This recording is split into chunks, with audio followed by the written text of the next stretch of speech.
I just had a great idea. Don't know how it's gonna work out, but I usually make these 3-ingredient pancakes that I make with a ripe banana, egg, and some quick oats. And usually I get some complaints that they don't cook through in the center. So I'm gonna try to make it in the waffle iron. Let's see how it works out. So first step, you really wanna mash the banana really well.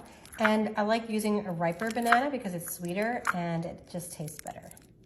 Then add your egg. Then add your oats.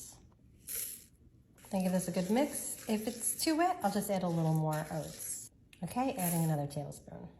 Now, because I want them to rise, I'm gonna add a 1/4 teaspoon of baking powder. Spray this is preheated. Let's see what happens.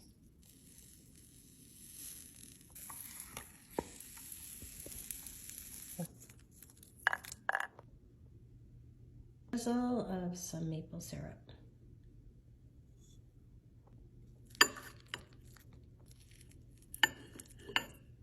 These are so good. Why have I not thought of this before? So simple, such an easy way to make sure that it's cooked through in the center. They're delish.